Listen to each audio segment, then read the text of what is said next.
Friends, आज की कहानी है अधूरी मोहब्बत भाग 2।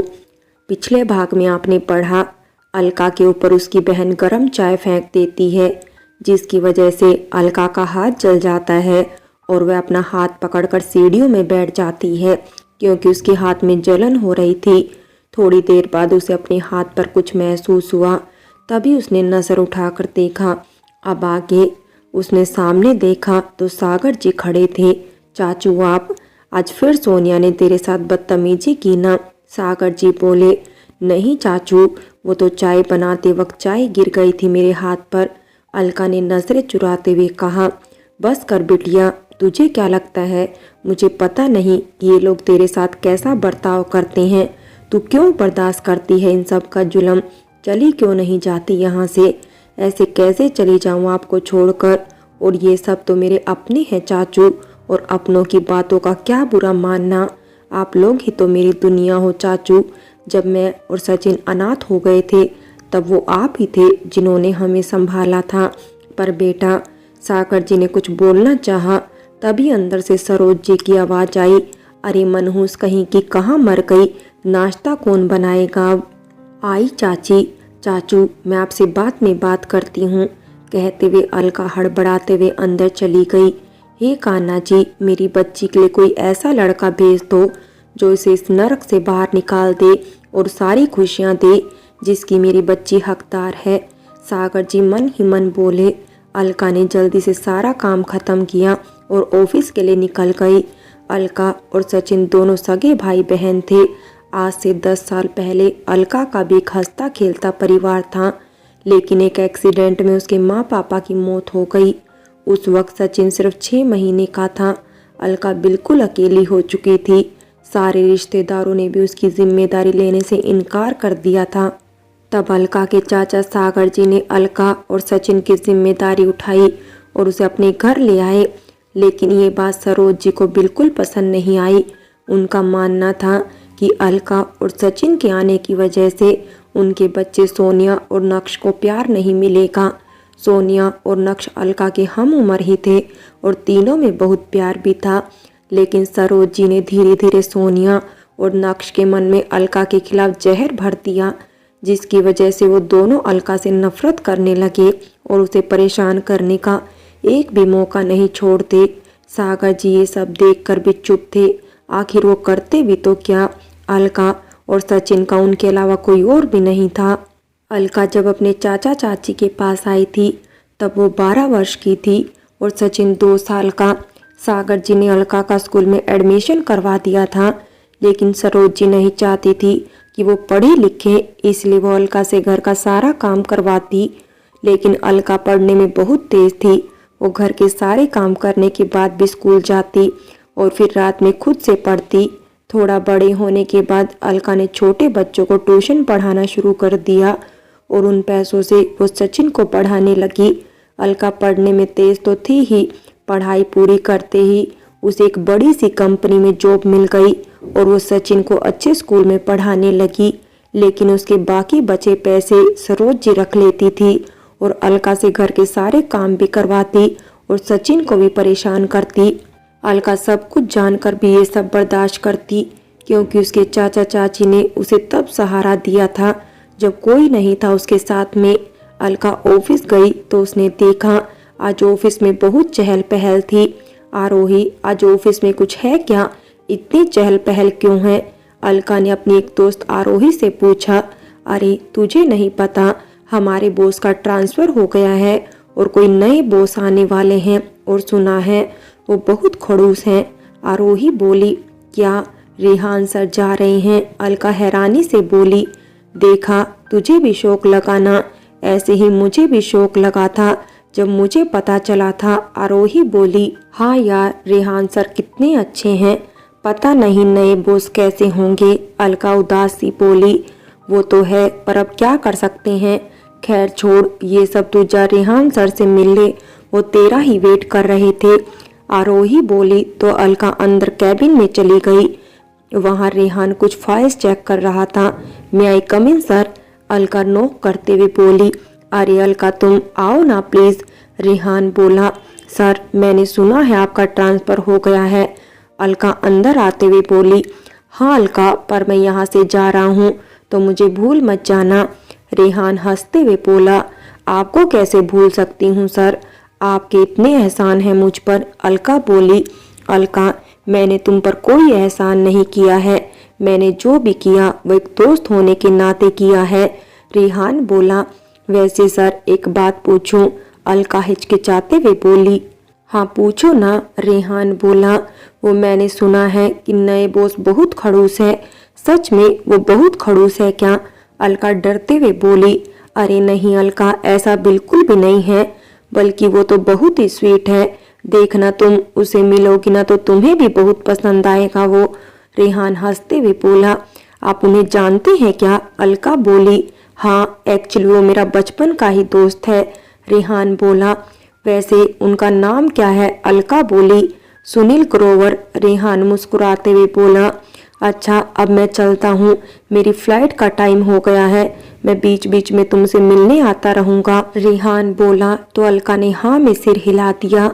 उसके बाद रेहान वहाँ से चला गया। अलका और रेहान के बीच बॉस और एम्प्लॉय से पहले एक दोस्त का रिश्ता था। दरअसल एक दिन रेहान ऑफिस जा रहा था और वो फोन पर किसी से बात कर रहा था और बात करते करते वो कब भी सड़क पर पहुंच गया उसे खुद भी नहीं पता चला। उस वक्त अलका कॉलेज जा रही थी। रेहान को ऐसे देख अलका उसकी तरफ गई और उसे तुरंत धक्का देकर दूसरी तरफ गिरा दिया। उसी वक्त अलका का भी बैलेंस बिगड़ गया और वो भी नीचे गिर गई और उसे भी चोट लग गई। तब रेहान ने उसे थैंक यू कहा और मरहम पट्टी भी करवाई। बातों बातों में अलका ने रेहान को बताया कि उसे जॉब की जरूरत है। ये सुनकर रेहान ने उसे अपनी कंपनी में जॉब का ऑफर दिया। अलका को जॉब की जरूरत होती ही उसने तुरंत ज्वाइन कर लिया। धीरे धीरे रेहान और अलका में दोस्ती हो गई। जब अलका को पैसों की जरूरत पड़ती तो वो अलका की मदद भी करता, लेकिन अलका को रेहान से पैसों की मदद लेना अच्छा नहीं लगता, इसीलिए वो अपनी तनख्वाह से पैसे कटवा लेती। आज रेहान के जाने की खबर सुनकर अलका बहुत उदास थी। 2 दिन बाद आज अलका के ऑफिस में नए बॉस आने वाले थे। उस दिन वो ऑफिस जल्दी जाना चाहती थी। वो नहीं चाहती थी कि पहले ही दिन उसके बॉस के सामने उसका इंप्रेशन खराब हो, लेकिन आज फिर सरोज ने उसे खरी खोटी सुनाई और जानबूझकर ज्यादा काम दे दिया ताकि उसे ऑफिस जाने के लिए लेट हो जाए। अलका जल्दी जल्दी ऑफिस आई। उसका ऑफिस 3rd फ्लोर पर था। ऐसे तो अलका रोज सीढ़ियों से ऊपर जाती थी क्योंकि उसे लिफ्ट में डर लगता था, लेकिन आज बहुत लेट होने की वजह से उसने लिफ्ट से जाने का सोचा। अलका डरते डरते लिफ्ट के अंदर गई। लिफ्ट के अंदर केवल एक लड़का था। उस लड़के की पीठ अलका की तरफ थी तो उसने अलका की तरफ ज्यादा ध्यान नहीं दिया। अचानक से लिफ्ट रुक गई। उस लड़के ने बहुत ट्राई किया लिफ्ट खोलने की, पर लिफ्ट नहीं खुली। ये देखकर अलका बहुत ज्यादा डर गई और उस लड़के को पीछे से पकड़कर उसकी पीठ पर अपना सर रख दिया। अचानक किसी के ऐसे गले लगने पर वो लड़का शॉक्ड रह गया। एक्सक्यूज मी, कौन है आप? कहते हुए उस लड़के ने अलका का हाथ हटाया और उसकी तरफ घूमा, लेकिन तब तक अलका बेहोश हो चुकी थी और वो सीधा उस लड़के के ऊपर जा गिरी। उस लड़के ने अलका को संभालने के लिए उसे अपनी बाहों में ले लिया। हेलो, क्या हुआ तुम्हें? सुनो, आंखें खोलो, कहते वो लड़का अलका का गाल थपथपाने लगा, लेकिन अलका की आंख नहीं खुली। उस लड़के ने तुरंत लिफ्ट के बटन से गार्ड को कॉल किया और लिफ्ट सही करवाने को बोला। कॉल करने के बाद उस लड़के ने अलका का सर अपनी गोद में रखा और उसे होश में लाने की कोशिश करने लगा। तब तक गार्ड ने लिफ्ट भी सही करवा दी। उस लड़के ने अलका को गोद में उठाया और बाहर आकर गार्ड पर चिल्लाया, ये कैसी अरेंजमेंट है यहाँ की? अगर इस लड़की को कुछ हो जाता तो जल्द से जल्द लिफ्ट सही करवाइए, वरना मुझसे बुरा कोई नहीं होगा। कहते हुए वो लड़का अलका को कैबिन में लेकर चला गया। उस लड़के ने अलका को चेयर पर बैठाया, लेकिन अलका का सर झूलकर उस लड़के के सीने से जा लगा। उस लड़के ने अलका को संभाला और पानी का गिलास लेकर उसके चेहरे पर छींटे मारने लगा और उसका सर सहलाने लगा। थोड़ी देर में अलका को होश आ गया। खुद को एक लड़के के करीब पाकर अलका डर गई और उसने उस लड़के को एक जोरदार थप्पड़ जड़ दिया। वो लड़का अपने गाल पर हाथ रखकर हैरानी से अलका की तरफ देखने लगा। आपकी हिम्मत कैसे हुई मेरे साथ ये सब करने की? अलका गुस्से से बोली। व्हाट? वो लड़का हैरानी से कुछ बोलने को हुआ, लेकिन अलका ने उसकी बात काट कर कहा, बस बहुत हो गया। बहुत देखे हैं आप जैसे लोग जो मदद करने के बहाने लड़की का गलत फायदा उठाते हैं। आपको मैं देख लूंगी। कहते हुए अलका बिना उस लड़के की बात सुन वहां से चली आई। अलका अपनी सीट पर आकर बैठ गई और गुस्से से बड़बड़ाने लगी। समझता क्या है वो लड़का अपने आप को? वो कुछ भी करेगा और मैं चुपचाप बर्दाश्त करूंगी। तभी आरोही वहां आ गई और अलका को ऐसे बड़बड़ाते देख बोली, अलका तू ठीक तो है ना? हाँ मैं ठीक हूँ, पर उस लड़के की हिम्मत तो देखो। मेरे साथ बदतमीजी करने की कोशिश कर रहा था, पर मैं भी कम थोड़ी ना हूँ। उसे एक थप्पड़ जड़ दिया और मैंने उसे धमकी भी दी है कि आगे से उसने ऐसा कुछ करने की कोशिश भी की ना तो मुझसे बुरा कोई नहीं होगा। अलका गुस्से से बोली, पागल हो गई है क्या तू? ये तूने क्या किया? आरोही चिल्लाते हुए बोली। क्यों, क्या हुआ? अलका असमंजस्य में बोली और वहां रखा पानी का बोतल उठाकर पीने लगी।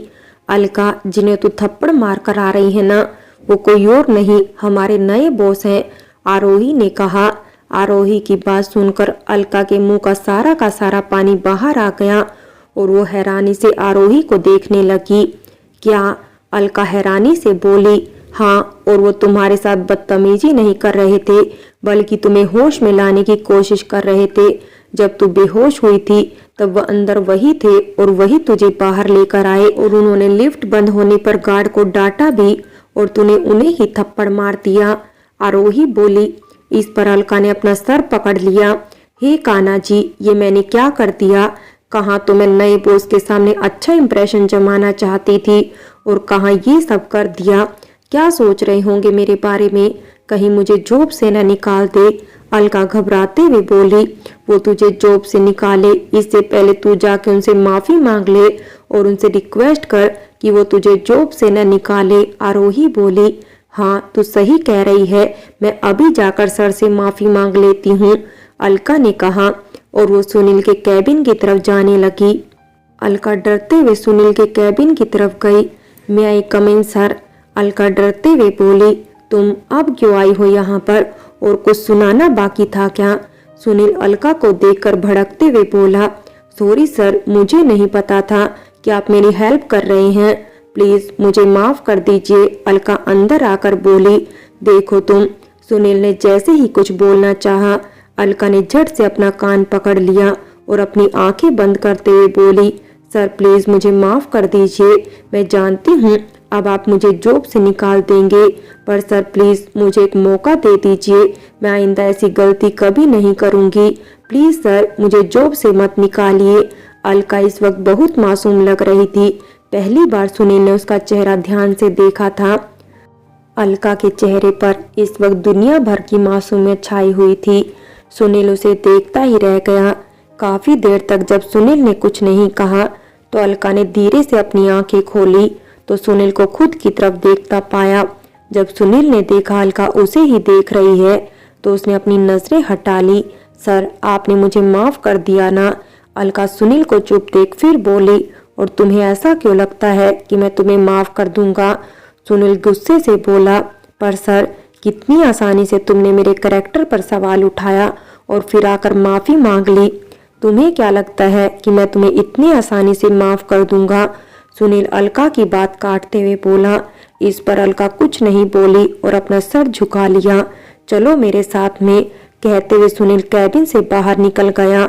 हे कान्हा जी, ये कहाँ जा रहे हैं? कहीं ये सबके सामने मेरी बेइज्जती तो नहीं करेंगे? अलका अपने आप से बोली और सुनील के पीछे चली गई। सुनील ऑफिस के स्टोर रूम के पास रुका और उसका लॉक खोलने लगा। लॉक खोलकर सुनील अंदर गया और अलका को भी अंदर आने का इशारा किया। स्टोर रूम में बहुत ज्यादा धूल थी और सामने सामान भी इधर उधर पड़े हुए थे। तो मिस सुनील बोला। अलका ने अपना नाम बताया। तो मिस अलका, आपकी पनिशमेंट ये है कि आपको आज पूरा दिन स्टोर रूम की सफाई करनी है और जब तक ये पूरा साफ नहीं हो जाता आप यहाँ से बाहर नहीं जाएंगी और न ही किसी से हेल्प लेंगी, सुनील बोला। ये सुनकर अलका दंग रह गई और स्टोर रूम को देखने लगी। स्टोर रूम में बहुत ज़्यादा धूल थी और सारी फाइल्स भी इधर उधर फैली हुई थी। अलका ने ये देख मासूम सा चेहरा बनाकर सुनील की तरफ देखा, इस उम्मीद से कि वो उसे सब करने से मना कर दे। मिस अलका, आपका फेस देखकर लग रहा है कि आपका ये सब करने का मन नहीं है। ठीक है, फिर मैं आपका रेजिग्नेशन लेटर। नो सर, मैं ये सब कर लूंगी। सुनील अपनी बात पूरी करता इससे पहले ही अलका जल्दी से बोली, गुड, अब जल्दी से काम पर लग जाइए आप। मुझे आज किसी भी हालत में ये सब साफ सुथरा चाहिए। सुनील बोला और वहां से चला गया। खड़ूस कहीं का, रेहान सर ने तो बोला था ये कितने अच्छे हैं, पर ये तो कितने खड़ूस हैं। अलका सुनील के जाने के बाद बड़बड़ाते हुए बोली और स्टोर रूम की सफाई करने लगी। उधर सुनील अपने कैबिन में आया और फाइल्स चेक करने लगा, लेकिन उसकी आंखों के आगे बार बार अलका का मासूम चेहरा घूमने लगा। ये क्या हो रहा है मुझे? न चाहते हुए भी बार बार उस लड़की का चेहरा मेरे दिमाग से निकल क्यों नहीं रहा? नहीं, मैं किसी को भी अपने फर्ज के आड़े नहीं आने दे सकता। मेरे लिए सबसे पहले मेरा देश है और कुछ नहीं, सुनील खुद से बोला। सुनील याद करने लगा कि उसे किस मकसद से दिल्ली भेजा गया है। आज की सुबह रोज की सुबह से अलग थी। आज ट्रांसफर लेटर आने वाला था, बहुत से लोगों का ट्रांसफर होने वाला था। कहते हैं आर्मी वालों का पहला परिवार उनके दोस्त होते हैं, और ये बात काफी हद तक सही भी है, क्योंकि हर सुख दुख में, हर मुसीबत में एक वो दोस्त ही होते हैं जो हमेशा साथ देते हैं। सुनील, बंटी और राजू तीनों काफी सालों से साथ में थे और तीनों एक दूसरे पर जान छिड़कते थे। सुनील एक जिंदा दिल लड़का था, उसकी बातें किसी को भी हंसने पर मजबूर कर देती। यही कारण था कि आर्मी कैंप में सब उसे बहुत पसंद करते थे। बंटी भी कुछ कुछ सुनील जैसा ही था। बंटी ने MBA कर एक मल्टीनेशनल कंपनी में जॉब करने लगा, लेकिन उसका बचपन से ही आर्मी में जाने का सपना था, लेकिन अपने पापा की जिद के आगे वो नहीं जा पाया। लेकिन जॉब के बाद भी वो खुश नहीं था और उसने जॉब छोड़कर आर्मी में जाने का फैसला किया। इस फैसले से उसके पापा बिल्कुल भी खुश नहीं थे, लेकिन बंटी उनका छोटा बेटा था और वो सबका लाडला भी था, इसलिए मजबूरन उन्हें उसकी बात माननी ही पड़ी। राजू उन दोनों से अलग था। राजू थोड़ा अंतर्मुखी स्वभाव का था।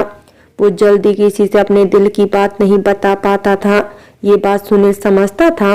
राजू और सुनील की दोस्ती बहुत गहरी थी, इसलिए जब भी कोई प्रॉब्लम होती राजू सुनील से ही शेयर करता।